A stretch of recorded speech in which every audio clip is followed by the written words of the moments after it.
Hi everyone, I'm Bongi Ndlovu from the Better Health Group, and we're back again with WTFAQ Wednesdays. And it's Men's Health Month, so it's time for us to get real.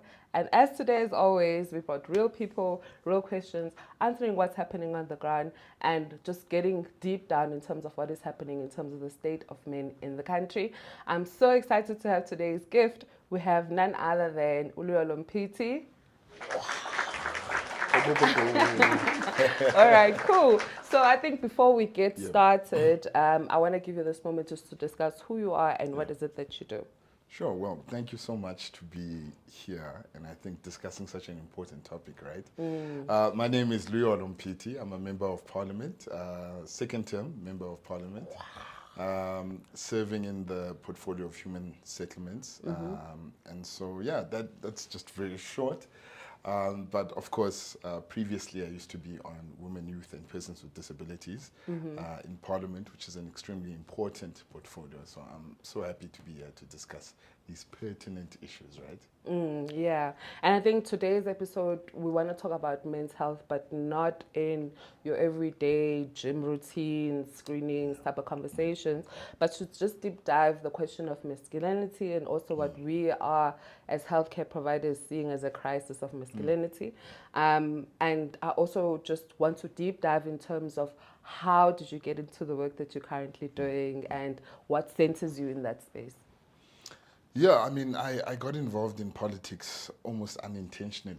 And, I was in university trying to figure out, I did a BA.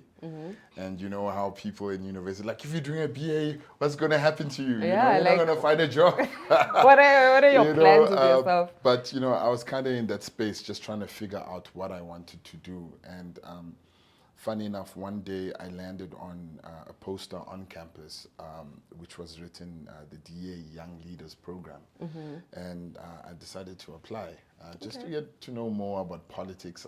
My whole family is ANC. And so I was just like, you know what, here's an opportunity. Let me take it, as most of us young people do, right, when you do see an opportunity. Cool. And then I think in terms of the work that you've done behind the boy child, because I think it also just links into the conversation that we're having here today. Can you share what the work that you've done in that sector? Purely because it also is one of my passions, because as I said, mentioned earlier, as a mother of a boy child, we always see that there's a discrepancy where when it comes to the boy child, and also just in terms of opportunities as well. So I'm just eager to know what you did when it comes to that. Yeah, I mean, when I was elected in 2019, it was my first time going to Parliament. I think I was 27 years old. And, when you get to Parliament, I guess everybody gets obsessed with committee allocations, like which committee are you going to serve on? Because generally committees will basically decide how much airtime you get. And if you're a politician, you want airtime. You want to be, in the main discussion topics.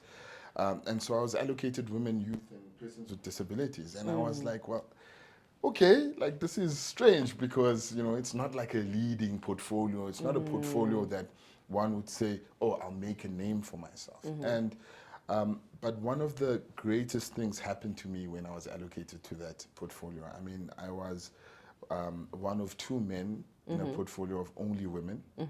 The chairperson was women. All my other colleagues on the committee were all women, and it was just me and another colleague of mine, Usmongiseni Mngcobo, who was also a man on that particular committee. And it was so so overwhelming, because at times you would think that the committee is just going to be about women, right? And we're going to talk about the topics that are very important, gender-based violence, and there's no space really to get out of those topics and try to diagnose the problem that we have in this country as it relates to men.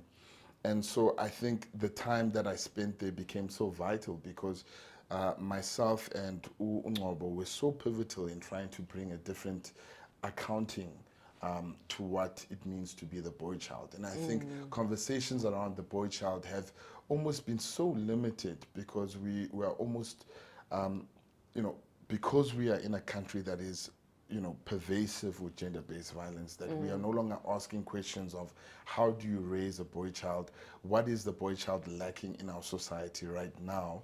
And because we're not asking those questions, they remain unanswered, and then we have to deal with the monsters that we have in society. And so it was pivotal because at that time, the minister, which was Minister Mashabane, who was there, was really just out of her depth because, I mean, she had been Minister of International Relations and was at the point of her career coming to an end. And so these issues were not issues she was really concerned about because as long as you mention GBV, the National Council document on GBV, that was it. So it was so fundamental to start asking questions to various institutions like you know, the Commission of Gender Equality. Yeah. What are you doing about the boy child? What are your programs that you have on the boy child? The department itself, the NYDA, which is one of the entities in that committee. And so it was important to start laying the foundation of just mentioning it. What is your program that has to deal with the boy child? Because many of us are so broken. But we have to move on because the masculinity in our society demands us to move on, right? True. And I think you touched on some of what we see as well when we work with our various collaboration and programs at grassroots level. One thing that I've always wanted to raise that I always see as well is, for example, just the stats that we have right now. We have all the statistics in terms of the teenage pregnancy. We know the ages of the youngest mom. We know what's the sexual and reproductive and health issues that are pertaining to women. But with the missing stats, or what I've seen is that with the number of stats that we see coming out, the interventions that come out are also geared towards women. And we're like, well, there's a whole missing data here. Because can you just imagine what interventions that we as the service providers would have 100%. if there was a stat that says who's impregnating young women? And what is that issue for a 10-year-old? For you to find a 10-year-old to say, let me make a baby with it, you need psychosocial support, you know? And so that is that missing gap that we see when we talk about missing stats, missing data. And I think also the conversation that I wanted to find out is, I mean, there's this African saying that says that a boy who doesn't experience warmth from their community will eventually grow up and burn that village. And I think that is where we are right now Definitely. as a country where we're seeing masculinity crisis, but it's not deemed as a health issue. It's not deemed as a psychosocial issue that we need to come up with interventions on. We talk about GBV, as you're saying, but where's the policy behind how do we help the crisis of masculinity? And for me, I find it ironic because, yes, the Department of Women may have had a majority of women there. Everywhere else is a majority of men. So then the conversation is, what do we need to start having, or what are the conversations that we need to start having with men where you guys see it as a health crisis as well? Yeah. You know, I'm reminded of something. I think it was a few years ago when it was on X. And I don't know if other people remember it, but there was a time where men were sharing their first sexual experience on X. And the trend in all of those stories was sexual violation, assaults. And it was so interesting to understand that most men didn't even recognize that, look, I've actually been sexually assaulted by an older woman or maybe by a man even. And so I think it even goes that far. And I think the problem is that deep because there's no spaces for that type of acknowledgement because, right, when you grow up, I mean, I think of myself and my boys when I was growing up, the biggest thing was like, bro, like, you know, when are you gonna hit? And hitting was never really a thing of like, she's older than me, I'm still underage, and therefore it was like, you hit my boy. And I think that's one of the things that are so deeply embedded that have to really be unburied as well, because that is a contribution to trauma, because once you don't understand violation, you can also violate others because you don't understand what has happened to you by yourself. And so, yes, I think it is very important, you know, having been part of the committee, Portfolio Committee on Women, Youth and Persons with Disabilities, it was very vital for us to be there in a space surrounded by women, right? Because none of us really would know the depth of what women were going through. And I don't think they also knew the depth that we were going through. And right, Usibongiseni was someone who was from KZN, Deep Zulu rural community. I'm from the Eastern Cape, and of course, the societal and patriarchal norms of the areas and villages that we were coming from are very embedded and strong within us, right? Because you know, oh, go to Emakhaya, if Konumgidi, there's certain roles that a man has. There's little to none of engagements between you and women in the community, and so, you know, it was very interesting to now bring those dynamics and be challenged, but also challenged back about what the boy child has experienced and why it should not necessarily be a neglected topic, because we have barely touched the surface on this issue of the boy child. We have barely started putting programs together, and government has not even actually started to have an acknowledgement of various stories and upbringings that have truly been very problematic for young boys growing up in our country, or men who have grown up knowing these particular norms. Yeah, yeah. I appreciate you raising that, because I think then my follow-up question would be, what would it look like? I mean, what is still needs to happen? Firstly, in terms of policy, and then secondly, what advice can you give us as a policymaker, as the service providers? You know, what still needs to be done? So, well, I do think that we have to start programs as soon as possible, and I think basic education has a fundamental role in that.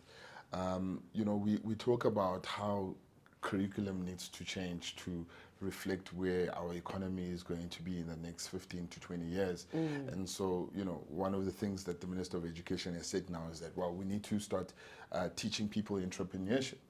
And I think that's the type of understanding and, you know, input that we need to put when it comes to the boy child. Already from that level, we understand as a country that we are a rape capital. We understand as a country that we experience high levels of gender-based violence, domestic abuse, murder that is gender-focused. And so if we do understand that, then it means that we need to make interventions that are meaningful and worthwhile already at a young age. And so interventions like supporting a boy child at a very young age is things that can be done, programs that can be formulated with experts, because there are experts in this. And I think in this particular sector, it's very easy to want to say that the solutions must come from government. I don't believe that. I believe government needs to start co-opting the NGO space much more than what it has done specifically in this place. The work that is being done in our country as it relates or pertains to gender-based violence, femicide, etc., it's done by NGOs. It's not government. True. You know, so if we start making the mind shift to then say, when it comes to the boy child, who are the experts in the space and how do we empower them to actually deliver the programs that can start changing the narrative and changing the behavior of the boy child? Because it's not only having a conversation with the boy child that is already has been positioned as you're going to be problematic one day. It's also changing that language. It's how do we support you and how do we make you being in society that can contribute? Because I think already, you know, when you listen to people, when we do have this conversation, it's a very aggressive tone. Like, you know, it's like you are going to enter into being a perpetrator at some point. And I think when we deal with it, there should be a balance of this thing, especially with young boys, right? I think the conversation needs to be like, what's going on? How do we help? So I think that type of intervention is fundamentally important. I do think that there needs to be more spaces for men to talk, right? I don't think that is something that is happening. You know, we'll always see when it's Valentine's Day, the guys will be like, men's conference. And maybe that should be an actual thing. You know, that should be an actual thing where it's actually a man's conference, but not like we're running away from our girlfriends and our wives because we don't want to buy them. Not on the 14th. Right? Any other day. Any other day. But it should be a conversation of like, yo, like what's up? You know, what's going on? And you know, how are we, you know, what were we lacking when we were growing up? Like what didn't we have, you know? And I think those conversations are vitally important. And I mean, I know they're already happening because you have in communities, you have guys that will go like 10 of them, they'll go like and be like, yo, we're doing a boys thing. And in those you know, trips, like it's like, you know, we're talking about our wives and like, how do I become a better man? This is how I feel like I'm coming up short. I'm failing to support, to do this.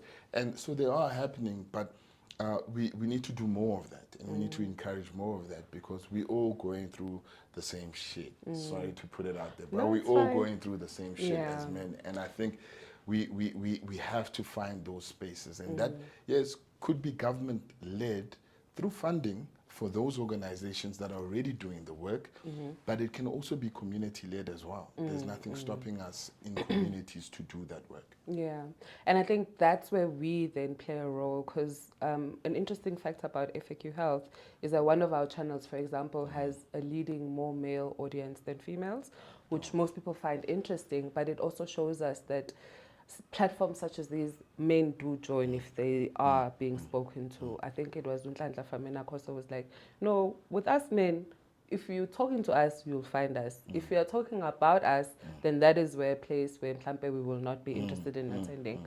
But how many spaces are there where men can honestly, without women, I'm a big advocate of ukuthi let us women stand back and have this be a men-to-men conversation, purely because, as I said, I am a mother of a boy child, and one of the things that I had to learn with raising him was that this is not, look, I'm going to get my uncle, I'm going to get your dad, I'm going to get this right now. I have no business having this conversation about it. And I think also that is where the challenge is with men, where I find so many of us women want to impose what the conversations on that men conference should be. Like, you guys better talk.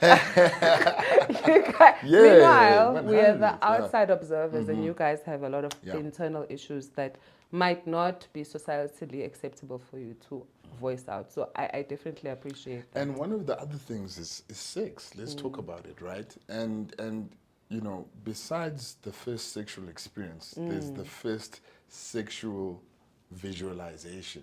Or grooming, right? as what we call it. So, you know, most, I don't want to speak for all boys, right? But most of us discover sex, depending what generation you are and what access you had to the internet, through online. Like, you know what I mean? And so you discover it, and now, you know, you're in your puberty, maybe 13, 14, and what you see is also now what you start to understand sex to be.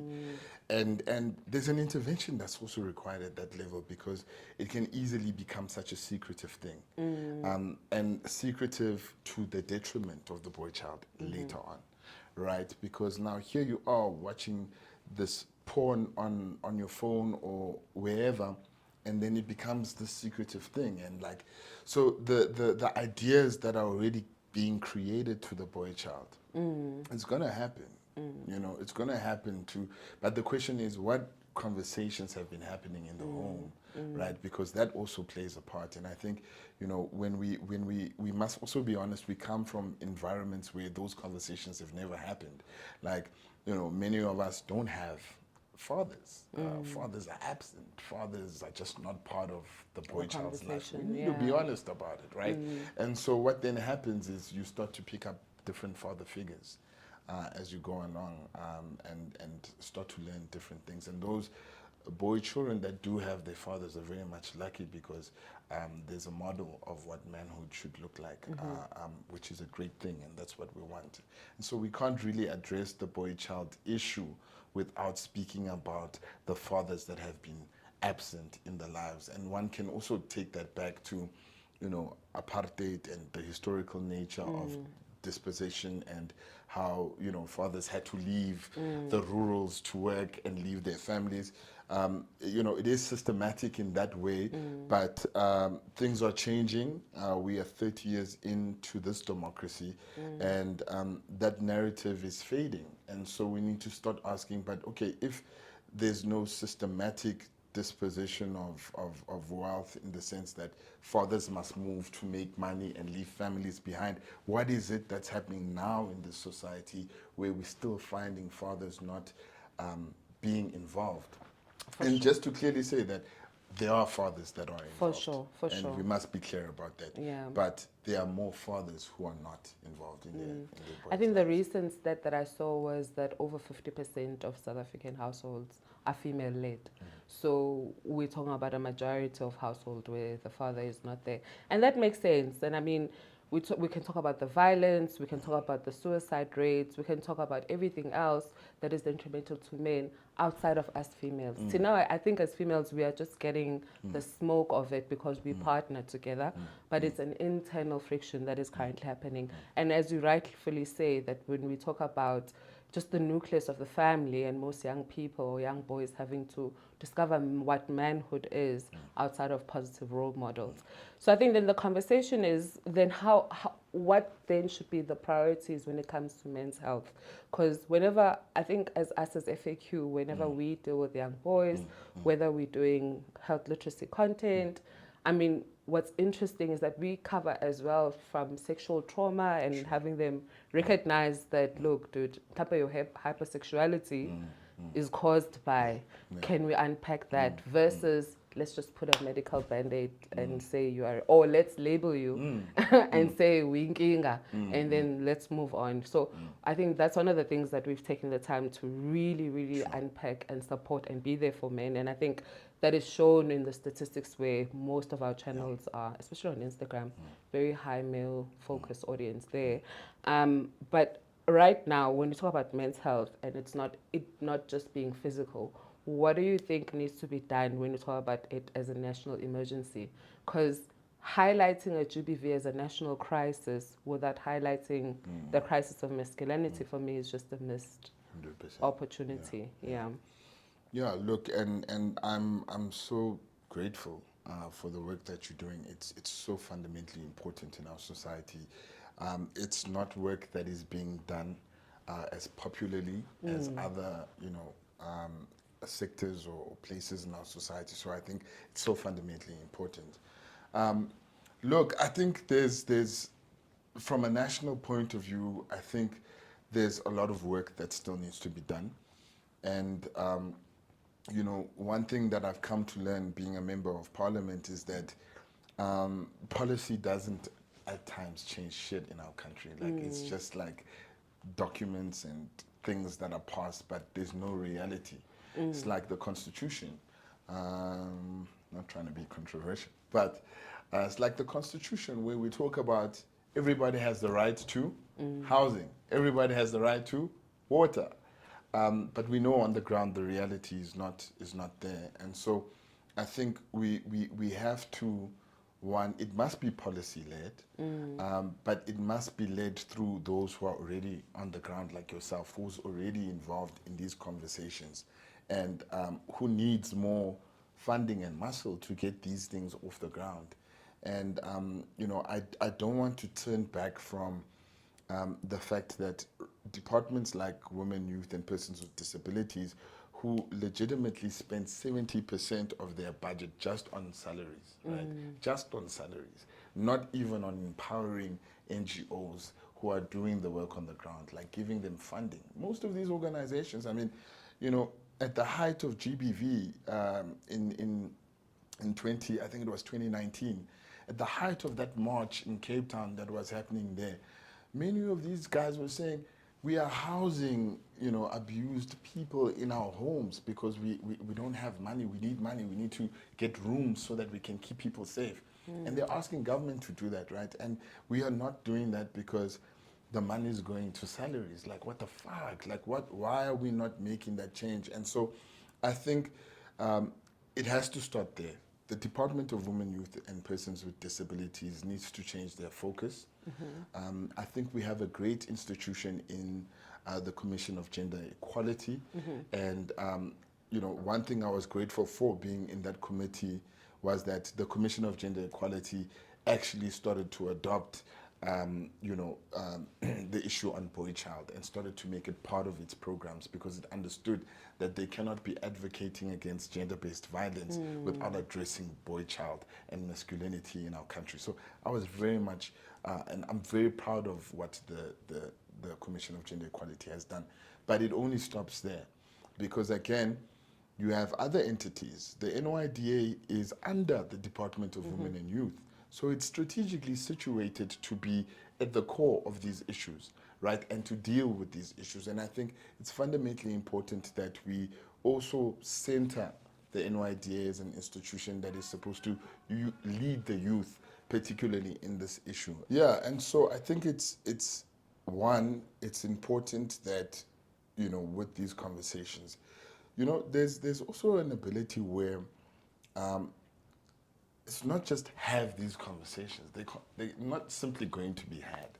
Like, not every man is going to be comfortable to say that, look, you know, I'm suicidal. Not every man is going to be comfortable to say I've been sexually assaulted, right? Because there are very strong, entrenched, systematic norms within us to never, ever, ever speak about such things.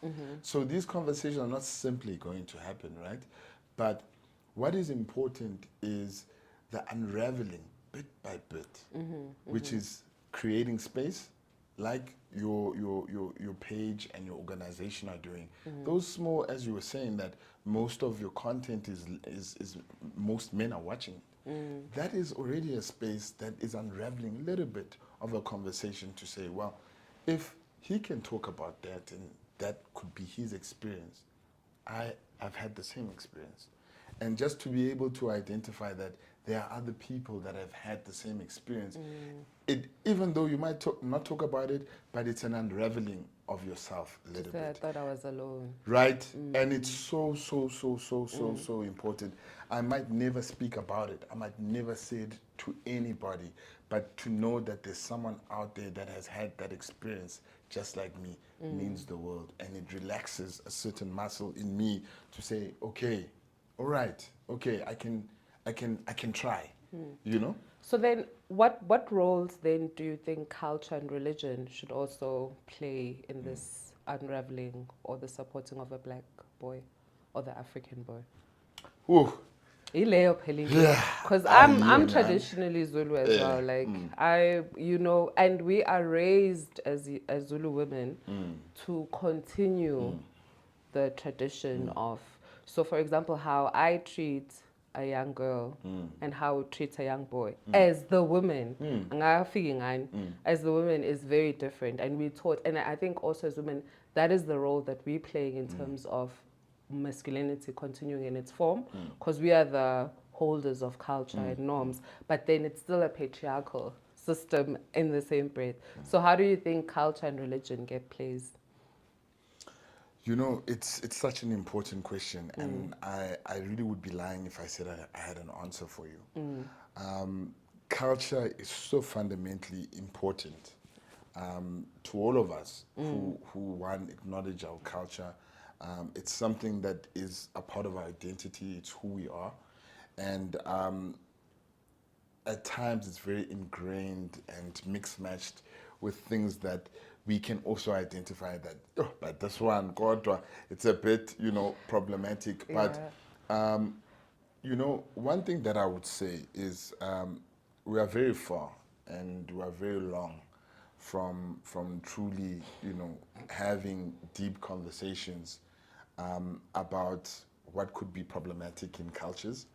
But one thing that I've seen, particularly in my community, where I come from in Eastern Cape, you know, when the conversation around condoms and using of condoms, I've seen people, organizations go into rural areas and sit, Nosbo and the chief of the village, and sit with very old men and speak about sex and condoms. I've seen it happen. So it's not a question that it's impossible, right? It's a question of being able to go into those areas and have those conversations. And usually, if you are not from within the community, they usually land better, right? Because unfortunately, we are who we are, and our culture is our culture. And I think when it comes to issues of the boy child, issues around, I mean, they varies, and I think there's a spectrum about it, right? If we talk about suicide versus sexual assault, the spectrum is very different. right? That conversation maybe of suicide might be easier to swallow versus a conversation of, you know what, hey, ndigenda banjwa, yabo, in a way, and that also can now throw everything up in the air because man card, what does it mean for you, man card? If that And it's is, so if you've been violated, vulnerable, this man card, like, it is. It it's is so vulnerable. It is vulnerable. precious. Yeah. It is, Yeah. and also in those areas, the weight of it is even more than just. I mean, you can be in Joburg, living life something, but oh, go to Gusiyama Kaya, Your mankind right? is the And once one. your manhood is touched in any way, it also de-appreciates you and your stature in the community and in the village. So there are spectrums, and we must be honest about it that they are there, and it will take time for us to break them down. But it doesn't mean these conversations can't happen. I also think that we need to be more intentional in terms of sounding the alarm for such interventions because I think so I've been in the youth development space for over a decade now, and we come from programs where you need to dress accordingly, you need to get buy-in from traditional leaders, and so my tattoos need to be hidden, I need to wear a ring, I need to tie my hair, yeah, because those are the type of conversation and environments. And I think what we do as the people who come up with these interventions is that we'll just have, oh, this works, you know what, let's just go and give condoms to everyone, because then that's the solution, forgetting that there's a whole emotional entrenchment, socialization part that if you're not getting that buy-in, it's not going to work. So for me, if we take it to the GBV conversations, the femicide conversations, the suicide conversations, if it's not being led by your traditional leaders, by the men in society that we deem as the respectable men, it's just a conversation that's happening. And that is one of the frustrations where we see every year, yes, 14 days activism against gender-based violence, but it's led by us. So for as long as we're leading it, in fact, I always laugh and say there'll be a national issue, femicide, during the 14 days, and it happens all the time because we are leading the conversation. This is not we are just the fruits of a bigger problem in a tree. And if the fruit is making noise, it doesn't solve what's happening at the root cause, you know? So And I it's guess, so, sorry to cut you, it's so important what you're saying because I think, you know, we were having a conversation earlier before we started, and I was telling you about my friends who are very strong feminists, and there's nothing wrong with being a feminist. But it's also like, as a man in that space, it's almost like you're scared. Yes. Like that you'll be child alive because, you know, it becomes so, you know, it's heated and it should be, right? But you want to enter, but you know that it's going to be so, you know, and I think that's also just work that also needs to be done about, you know what, we have to get these guys in here. Like we have to, we're going to have the and we have, conversation. it's, you know what I mean? So I think it's such an important point. And also for solutions to not be prescribing anything to him, because one of the burning conversations that is happening online is, oh no, but if women just wore better at the gym, and you're just like, it's not about what we wear at the gym. The issue is, then why is the granny getting raped if it's about what we are wearing at the gym, you know? So I think we have that issue where it's always like, no, but if we have long-term contraceptions, then for 10 years I can't make 10 women pregnant, so we are solving this teenage pregnancy.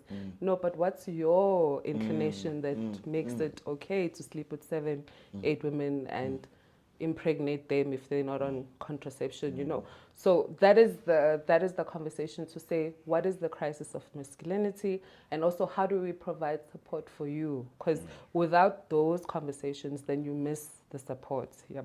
And I think for women, the conversation is just shh.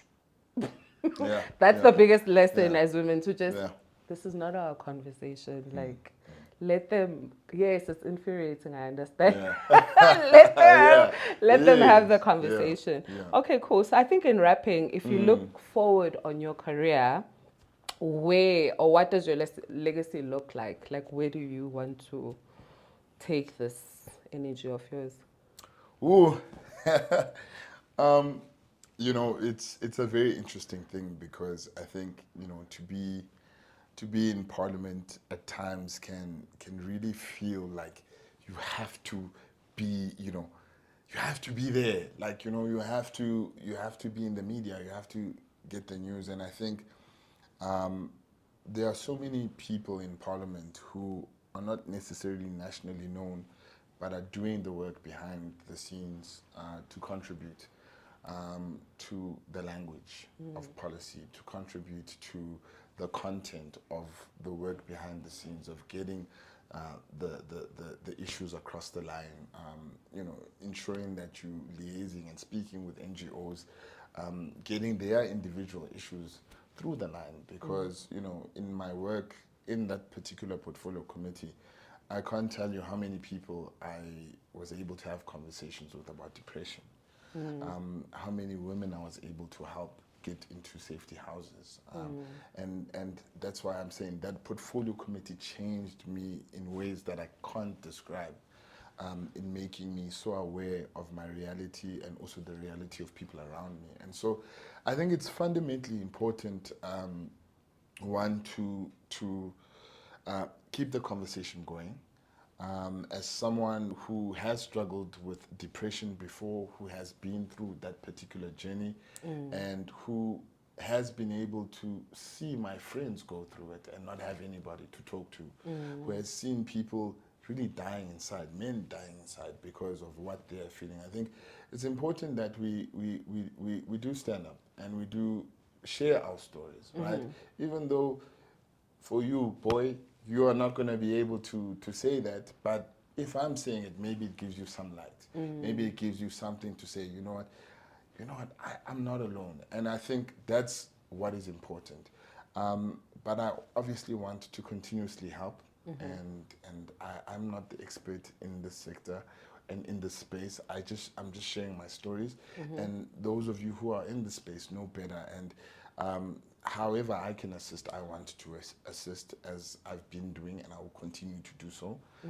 Even though I'm in housing now and I'm fighting those who are taking houses and those who are selling houses, but this is my heart and this is my space. And so it's just remaining in this space in whatever way I can be used in it, and to continue the conversation. And I know that one day we can create a future for your son, to be who he is and express who he is, and be healthy mentally, healthy in the heart, and be supported, and know that he's supported, and that society is not looking for him to be a fuck up, or to be, a person who's one day going to be a creep. No, that's not how we should even be speaking to our young men.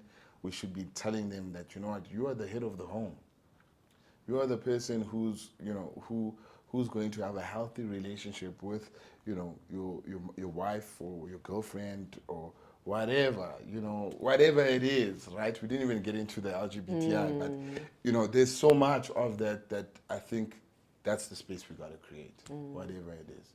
And what do you think that 10-year-old Luyolo would say, looking at the work that you've done and that you're doing right now? First of all, he would be like, "You're alive," because oh man, I think growing up, I honestly, one, never imagined I'd be doing this work, but two, I never thought I would be alive. I really didn't think I was going to be alive, because I was at war as a kid, like in my mind, in such a crazy way, and also dealing with. Suicide is very close to my heart, and anybody who's there, I fight tooth and nail to come back from that dark spot, because I've been there as a kid, and to be in your teens thinking about that is so damaging to you. And so I think 10-year-old me would really just be like, "Damn, man, you made it, you're alive," first off. But two, he would be proud that you are able to speak about what you went through. And I think, I'm very much appreciative of this platform, because I didn't even know I was going to get to this conversation, but it means so much that I can say that, and be able to speak freely about it. And I think the 10-year-old me would be proud to look at me right now. And the fact that I'm in the space and I'm able to advocate and I'm able to to keep pushing and being in Parliament and doing the work that I know matters to me. You know, I don't need to be there everywhere, but I know there's people that I'm helping and people I'm pushing through the line and people I'm supporting, and that is enough. Yeah. No, I mean, for us, firstly, we just want to thank you for just showing up fully, honestly, and with intention. We really appreciate that. And I think we've started something because, as I said, with us, we know we're very heavy in sexual and reproductive health. We've recently just started entering the mental health space, and that is when we are seeing the linkages, firstly, between men and sexual and reproductive health and men and mental health. Those 2-3 things, they go along like this. Like if we focus on mental health, especially of the boy child, I think we can start alleviating some of the SRH issues that we're seeing, you know. And so I appreciate you for coming through, being open, being honest, coming from a political background that's refreshing, and also just for listening in terms of the work that you're doing to all the young men or young boys that you come across. We really appreciate that. Yeah, I think, guys, as we close it off today, thank you so much for listening and being here with us. It's another episode of WTFAQ Wednesday. Check us as we come through with a new platform next week. Thank you.